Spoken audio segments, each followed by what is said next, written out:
기도하겠습니다. 내가 내 목숨을 버리는 것은 그것을 내가 다시 얻기 위함이니 이로 말미암아 아버지께서 나를 사랑하시느니라. 이를 내게서 빼앗는 자가 있는 것이 아니라 내가 스스로 버리노라. 나는 버릴 권세도 있고 다시 얻을 권세도 있으니 이 계명은 내 아버지에게서 받았노라 하시니라. 아멘. 이는 살아계신 하나님의 말씀입니다.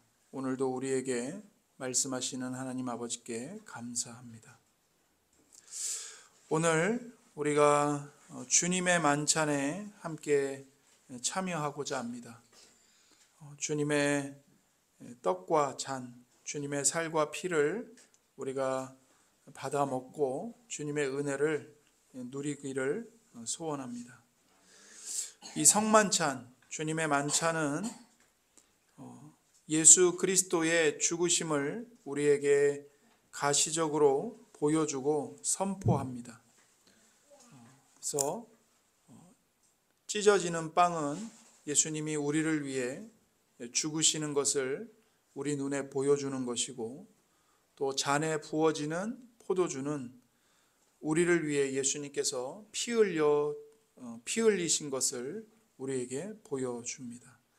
그래서 빵과 포도주를 우리가 먹고 마실 때 우리는 눈으로 예수님의 십자가의 복음을, 예수님의 피 묻은 복음을 보는 것입니다. 그리고 우리의 입으로 그 복음을 맛보고 먹는 것이죠.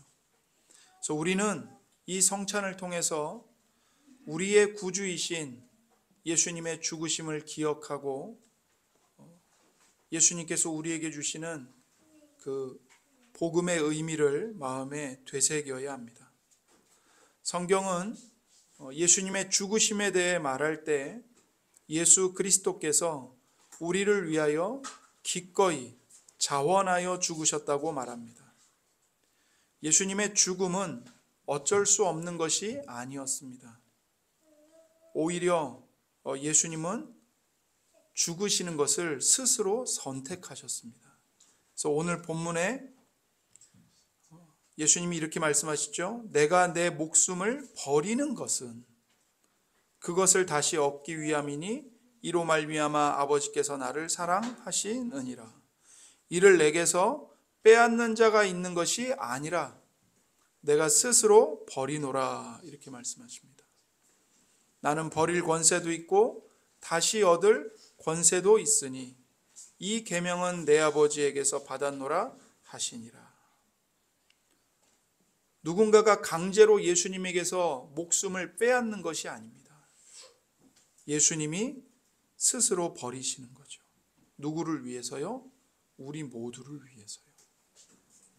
십자가 형벌은 상당히 잔혹하고 끔찍했습니다. 오랜 시간 동안 가혹한 육체적 고통을 받으며 죽도록 설계된 것이 십자가 형벌입니다. 사람들이 많이 모이는 공개된 장소에서 완전히 발가벗겨진 채로 십자가에 못 박혀서 극한의 수치와 모욕과 고통을 받으며 죽도록 집행되었습니다. 예수님께서는 잔인하게 채찍질을 당하시고 십자가에 못 박혀서 확실하게 죽임당하셨습니다. 그러니까 예수님의 몸이 확실하게 죽으셨습니다. 그러나 이 죽음을 누군가가 예수님께 강제로 행한 게 아니고 예수님이 스스로 원하셨다고 말합니다. 내가 스스로 버리노라. 왜 그렇죠? 우리를 사랑하시기 때문입니다. 성경은 예수님이 창세부터 이 세상을 창조하시는 그때부터 우리를 기뻐하셨다고 말합니다. 나누어 드린 성경 구절을 보십시오. 잠언 8장 30절에서 31절입니다. 내가 그 곁에 있어서 창조자가 되어 날마다 그의 기뻐하신 바가 되었으며 항상 그 앞에서 즐거워하였으며 사람이 거처 할 땅에서 즐거워하며 인자들을 기뻐하였느니라. 여기 성자 하나님이신 예수님이 성부 하나님과 함께 등장하십니다. 성부 하나님과 함께 예수님이 세상을 창조하실 때 이 땅에서 사람들과 함께 하게 될 시간을 내다보면서 이 세상과 사람들을 기뻐하시고 즐거워하셨다고 말씀하고 있습니다. 시편 40편 6절에서 8절 말씀입니다. 주께서 내 귀를 통하여 내게 들려주시기를 제사와 예물을 기뻐하지 아니하시며 번제와 속죄제를 요구하지 아니하신다 하신지라. 그때에 내가 말하기를 내가 왔나이다. 나를 가리켜 기록한 것이 두루마리 책에 있나이다. 나의 하나님이여 내가 주의 뜻 행하기를 즐기오니 주의 법이 나의 심중에 있나이다 하였나이다. 아멘. 하나님의 아들이신 예수 그리스도께서 이 땅에 우리와 같은 사람으로 오셔서 하나님의 뜻을 준행하기를 즐거워하셨다고 말씀하고 있습니다. 그렇다면 예수 그리스도께서 즐거워하신 하나님 아버지의 뜻은 무엇일까요? 히브리서 10장 5절에서 10절 말씀입니다. 그러므로 주께서 세상에 임하실 때에 이르시되 하나님이 제사와 예물을 원하지 아니하시고 오직 나를 위하여 한 몸을 예비하셨도다. 번제와 속죄제는 기뻐하지 아니하시나니 이에 내가 말하기를 하나님이여 보시옵소서 두루마리 책에 나를 가리켜 기록된 것과 같이 하나님의 뜻을 행하러 왔나이다 하셨느니라. 위에 말씀하시기를 주께서는 제사와 예물과 번제와 속죄제는 원하지도 아니하고 기뻐하지도 아니하신다 하셨고 이는 다 율법을 따라 드리는 것이라. 그 후에 말씀하시기를 보시옵소서 내가 하나님의 뜻을 행하러 왔나이다 하셨으니 그 첫째 것을 폐하심은 둘째 것을 세우려 하심이라. 이 뜻을 따라 예수 그리스도의 몸을 단번에 들이심으로 말미암아 우리가 거룩함을 얻었노라. 아멘. 이 히브리서 10장 말씀은 이 히브리서 기자가 교회 성도들에게 시편 40편의 말씀을 가지고 설교한 내용을 기록한 것입니다. 우리가 바로 앞에서 시편 40편 6절과 8절 말씀을 읽었죠. 히브리서 기자는 그 말씀을 본문으로 삼아서 성도들에게 설교한 거예요. 무엇을 설교했습니까? 시편 40편의 말씀이 예수 그리스도 안에서 어떻게 성취되었는가, 이것을 설교한 거예요. 그래서 지금 히브리서 기자는 예수님께서 하나님 아버지의 뜻을 즐거워하시고 그 아버지의 계명을 기쁜 마음으로 순종하셨다고 말씀합니다. 9절과 10절을 보십시오. 그 후에 말씀하시기를 보시옵소서 내가 하나님의 뜻을 행하러 왔나이다 하셨으니, 예수님이 이 땅에 성육신 하셨을 때, 사람이 되어 이 땅에 태어나셨을 때 그것은 하나님의 뜻을 온전히 행하기 위해 오신 겁니다. 그 첫째 것을 폐하심은 둘째 것을 세우려 하심이라. 이 뜻을 따라 예수 그리스도의 몸을 단번에 들이심으로 말미암아 우리가 거룩함을 얻었노라. 예수님이 이 땅에서 즐거워하며 행하신 하나님의 뜻이 무엇인가요? 자신의 몸을 율법을 따라서 죄인들을 위한 희생 제물로 단번에 드리신 겁니다. 이게 바로 예수님께서 아버지이신 하나님의 뜻을 즐거워하며 순종하신 거예요. 예수님께서는 잔인하게 채찍질 당하신 뒤 십자가에 못 박혀 확실하게 육체적인 죽음을 당하셨습니다. 하지만 예수님은 십자가에서 죽임 당하시는 것을 즐거움으로 순종하셨습니다. 예수님께 고통이 없었다는 말이 아닙니다. 예수님은 극도로 고통스러워하시며 십자가에서 죽는 것을 두려워하셨습니다.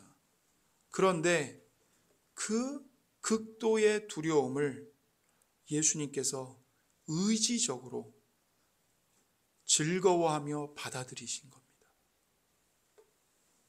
그래서 예수님은 자원하는 심령으로 이 세상에 사람으로 태어나셨고 기쁨으로 하나님께 순종하셨고 즐거워함으로 십자가를 지셨습니다.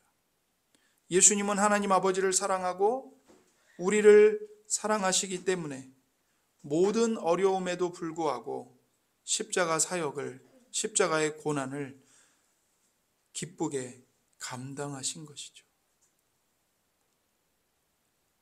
예수님께서 기뻐하시기로 작정하신 겁니다.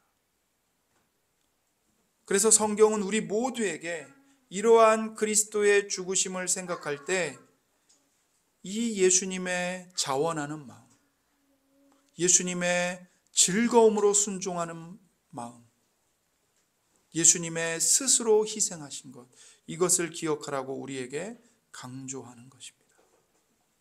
두 번째로 성경은 예수 그리스도의 죽으심에 대해 말할 때 그리스도께서 하나님 아버지가 맡기신 사역에 얼마나 온전히 순종하셨는지를 기억하라고 강조합니다. 우리는 성찬을 통해 예수 그리스도의 온전한 순종을 기억해야 합니다. 이사야 50장 5절에서 6절입니다. 주 여호와께서 나의 귀를 여셨으므로 내가 거역하지도 아니하며 뒤로 물러가지도 아니하며 나를 때리는 자들에게 내 등을 맡기며 나의 수염을 뽑는 자들에게 나의 뺨을 맡기며 모욕과 침뱉음을 당하여도 내 얼굴을 가리지 아니하였느니라. 성부 하나님께서 아들 하나님이신 예수님께 이 모든 일을 맡기셨을 때 예수님은 억울하게 매를 맞으셨습니다. 수염이 뽑히는 것과 다를 바 없는 모욕을 당하셨습니다. 그러나 그럴 때에도 예수님은 견디셨고 가만히 계셨습니다. 사람들이 예수님을 조롱해도 예수님은 숨지 않으셨습니다. 얼굴에 침을 뱉어도 예수님은 피하지 않으셨습니다. 오히려 철저하게 하나님 아버지께 순종하셨습니다. 예수님께서는 십자가에 달리시긴 그 바로 전날 밤에 매우 심하게 괴로워하셨어요. 마태복음 26장 39절입니다. 조금 나아가사 얼굴을 땅에 대시고 엎드려 기도하여 이르시되 내 아버지여 만일 할만하시거든 이 잔을 내게서 지나가게 하옵소서. 그러나 나의 원대로 마시옵고 아버지의 원대로 하옵소서 하시고, 예수님께서 이 잔을 내게서 지나가게 해주세요 기도하신 그 잔은 바로 십자가에서 우리를 대신하여 저주를 받아 죽으시는 것을 가리킵니다. 그 십자가의 잔, 그 저주의 잔을 피할 수만 있다면 간절히 피하고 싶다고 예수님이 간청하시는 겁니다. 누가복음에 보면 예수님이 이 기도를 들으실 때 예수님의 고뇌가 얼마나 극심했는지 예수님의 몸에 있는 모세혈관이 다 터져가지고 땀샘에서 땀과 함께 피가 뚝뚝뚝 떨어졌다고 누가복음은 말씀합니다. 그리고 예수님의 육체로는 그 십자가 잔을 앞에 두고 기도하는 것을 견딜 수가 없어서 무려 천사가 나타나서 예수님께 힘을 보태며 예수님을 힘있게 도왔다고 말씀하고 있습니다. 하나님이신데, 성자 하나님이신데 예수님이 우리와 똑같은 인간이 되어서 그 영혼과 육체로 모든 죄인들에게 쏟아 부어져야 하는 하나님의 진노의 잔을 마시는 것이 그토록 두려웠던 겁니다. 그래서 천사가 나타나서 벌벌벌 떠는 땀을 피를 쏟듯이 흘리는, 실제로 피를 흘리신 기도하시는 예수님을 천사가 나타나 도와주어야만 했을 정도였던 거죠. 예수님은 그토록 십자가의 잔을 피할 수만 있다면 피하고 싶으셨습니다. 이 간청을 무려 3번이나 기도하십니다. 그러나 하나님 아버지께서는 십자가를 피하게 해달라고 기도하시는 예수님의 기도를 거절하셨습니다. 예수님이 그토록 두려워하셨던 것은 십자가에서 당하는 이 육체의 고통과 사람들로부터 당하는 수치와 모욕도 두려운 일이었지만 예수님께서 당하신 고통은 그보다 더 큰 것이었습니다. 마태복음 27장 46절입니다. 제9시쯤에 예수께서 크게 소리질러 이르시되 엘리 엘리 라마 사박다니 하시니 이는 곧 나의 하나님 나의 하나님 어찌하여 나를 버리셨나이까 하는 뜻이라.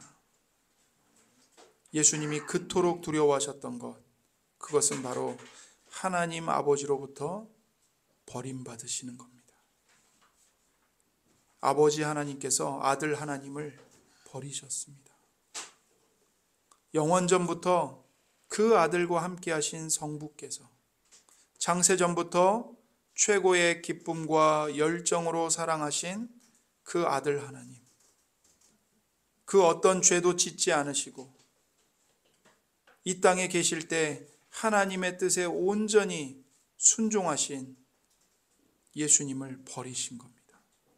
이것이 바로 그리스도께서 받으신 고통의 본질이에요. 예수님이 짊어지신 우리의 거대한 죄와 그 죄에 대한 하나님의 진노, 그 무게에 예수님이 짓눌리셨던 겁니다. 그럼에도 불구하고 예수님은 하나님 아버지의 뜻에 전적으로 순종하셨어요. 그리고 예수님이 그 아버지의 뜻에 순종하여 버림받으셨기 때문에 이제는 예수님을 믿는 우리 모두가, 예수 그리스도 안에 있는 모든 형제 자매들이 영원히 하나님 아버지로부터 버림받지 않게 된 겁니다. 예수님은 하나님의 진노를 두려워하셨지만 기도하실 때마다 마지막에 이렇게 기도하셨습니다. 마태복음 26장 42절입니다. 다시 2번째 나아가 기도하여 이르시되 내 아버지여 만일 내가 마시지 않고는 이 잔이 내게서 지나갈 수 없거든 아버지의 원대로 되기를 원하나이다 하시고, 십자가의 잔을 피할 수만 있다면 피하게 해 주십시오. 그렇게 간절하게 간청하시면서도 기도를 마치실 때마다 내 아버지여 내가 마시지 않고는 이 잔이 내게서 지나갈 수 없거든 아버지의 원대로 되기를 원하나이다. 이렇게 기도하셨습니다. 내가 십자가의 고난의 잔을 마셔야지만 창세전에 아버지께서 선택하신 죄인들을 구원할 수 있다면 아버지의 뜻대로 제가 십자가의 잔을 받아 먹겠습니다. 죄인들을 대신하여 제가 벌받고, 죄인들을 대신하여 제가 지옥에 던져지고, 죄인들을 대신하여 제가 아버지로부터 버림받겠습니다. 기도하신 거죠. 예수님은 12군단 더 되는 천사들을 불러내려서 예수님을 잡으러 온 모든 원수들을 그 자리에서 진멸하실 수 있었습니다. 하지만 그리하지 않으셨습니다. 예수님을 능히 보호할 수 있는 이 천사의 군대들이 있는데 그 도움을 조금도 받지 않으신 겁니다. 그러고는 로마 군사들에게 붙잡혀서 고난을 받으셨죠. 예수님은 결코 뒤로 물러서지 않으셨습니다. 하나님의 뜻에 불순종하지도 않으셨습니다. 수치와 치욕의 십자가를 피하지 않으셨습니다. 예수 그리스도는 하나님 아버지의 뜻에 온전히 순종하여 우리를 위해 단번에 죽으신 겁니다. 마지막으로 우리는 그리스도께서 고난을 받으시는 가운데 어떻게 인내하셨는지를 기억해야 합니다. 이사야 53장 7절입니다. 그가 곤욕을 당하여 괴로울 때에도 그의 입을 열지 아니하였으며 마치 도수장으로 끌려가는 어린 양과 털 깎는 자 앞에서 잠잠한 양같이 그의 입을 열지 아니하였도다. 아멘. 사람들의 조롱과 멸시와 비방에도 예수님은 하나님 아버지 앞에서 침묵하시며 인내하셨습니다. 제가 몽골에 가서 몽골에 있는 그 현지인들이 어린 양을 잡는 것을 두 눈으로 봤습니다. 어린 양을 죽이는데 어떻게 죽이냐면 가슴을 칼로 절개해요. 그리고는 그 양의 절개된 양은 살아있어요. 살아있는 양이에요. 근데 가슴에 가죽을 살짝 절개합니다. 그리고는 그 속에 그 가슴에 손을 집어넣어서 양의 심장을 뛰지 못하도록 움켜잡는 겁니다. 그러면 심장이 뛰지 못하니까 양이 죽는 거예요. 그런데 살아있는 양을 데려와서 붙잡고 가슴을 칼로 절개하는 그 순간부터 가슴에 손을 넣어서 심장을 움켜잡고 양이 죽임을 당할 때까지 한마디도 안 합니다. 하나의 신음소리도 안 내요. 정말 가만히 있더라고요. 그러나 물론 칼로 가슴을 절개하고 손을 넣을 때 양이 놀래서 움찔거리긴 하죠. 고통스러우니까. 근데 울지를 않아요. 조금도 소리를 내질 않았어요. 이 말씀이 그와 같은 거예요. 어린 양처럼 죽임당하는 양과 같이 정말 아무 소리도 내지 않고 죽임을 당하는 거예요. 예수님이 그처럼 침묵으로 인내하시고 죽임당하셨어요. 여러분, 우리는 자기 증명과 자기 선전에 익숙한 시대를 살고 있습니다. 나의 옳음을 입증하지 않는 건 바보가 되는 거죠. 미련한 거죠. 우리는 억울한 것은 절대 참지 못합니다. 사람은 자기 이익을 위해서라면 없는 말도 아무렇지도 않게 지어내요. 시비가 붙으면 어떻게 해야 되죠? 반드시 말싸움을 이겨야 직성이 풀립니다. 그 마지막에 꼭 내가 말로 쏴붙여야 속이 시원해요. 그러나 이것은 십자가에 못 박히시고 부활하신 예수님을 따르는 성도에게 어울리는 모습이 아닙니다. 예수님은 그리하지 않으셨습니다. 정말 자기를 죽이는 자 앞에서 끝까지 잠잠한 양같이 예수님은 침묵하셨습니다. 우리는 예수님의 침묵을 본받아야 합니다.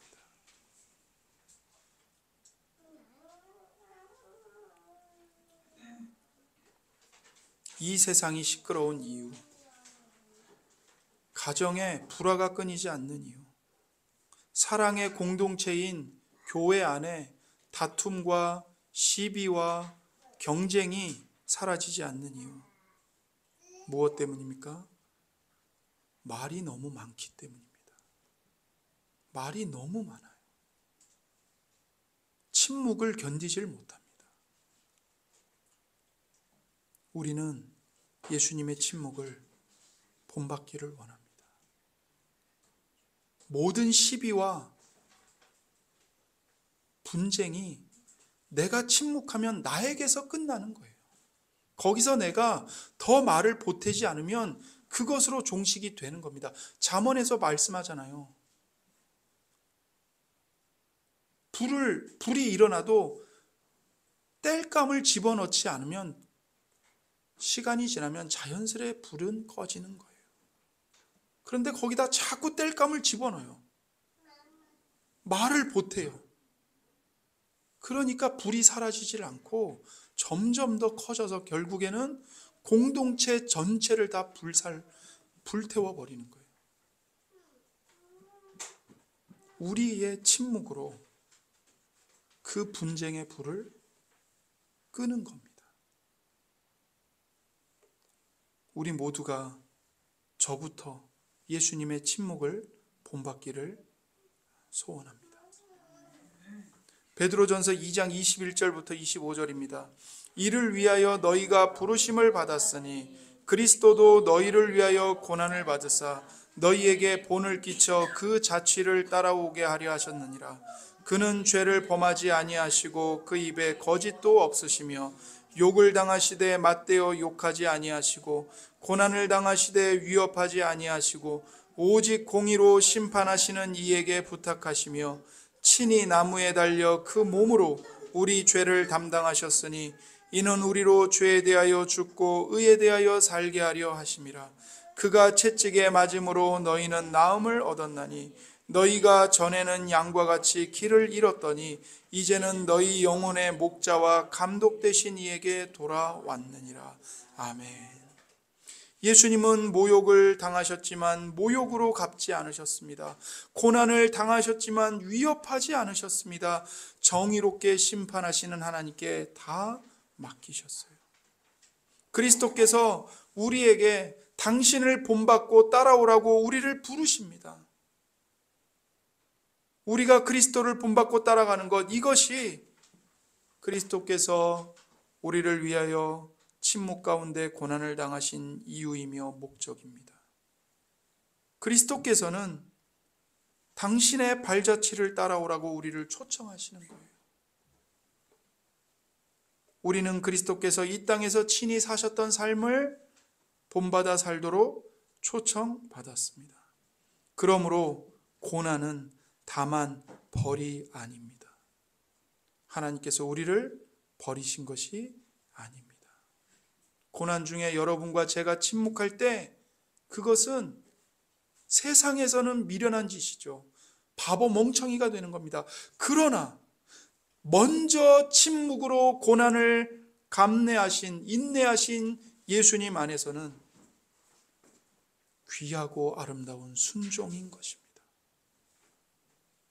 고난은 나의 사랑, 나의 어여쁜 자야, 나와 함께 가자는 예수님의 음성입니다. 그러므로 오직 예수님을 바라보십시오. 히브리서 12장 2절과 3절입니다. 믿음의 주여 또 온전하게 하시는 이인 예수를 바라보자. 그는 그 앞에 있는 기쁨을 위하여 십자가를 참으사 부끄러움을 개의치 아니하시더니 하나님 보좌 우편에 앉으셨느니라. 너희가 피곤하여 낙심하지 않기 위하여 죄인들이 이같이 자기에게 거역한 일을 참으신 일을 생각하라. 아멘. 우리가 고난을 당할 때, 우리가 억울할 때, 우리가 십자가를 참으신 예수님을 바라본다면 우리는 피곤하지 않고 낙심하지 않을 것입니다. 하나님께서 주시는 기쁨을 비로소 맛보게 될 것입니다. 사랑하는 성도 여러분, 성찬식의 목적은 우리를 일깨워서 예수 그리스도의 순종을 기억하게 하기 위함입니다. 특별히 예수님의 그 하나님 아버지에 대한 순종과 우리를 위한 사랑을 기억하게 하는 것입니다. 예수님은 우리를 위하여 자원하시고 순종하시고 십자가를 지셨습니다. 고난 중에서도 온전히 인내하셨습니다. 오래 참으셨습니다.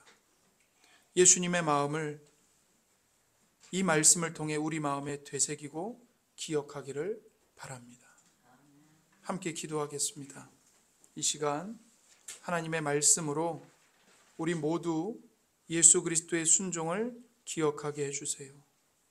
우리를 사랑하사 우리를 위하여 하나님께 순종하시고 십자가에서 죽임당하시고 고난 중에서도 온전히 인내하신 예수님의 자원하는 마음을 우리 마음에 깊이 생각하고 본받도록 우리 모두에게 은혜를 베풀어 주세요. 함께 말씀으로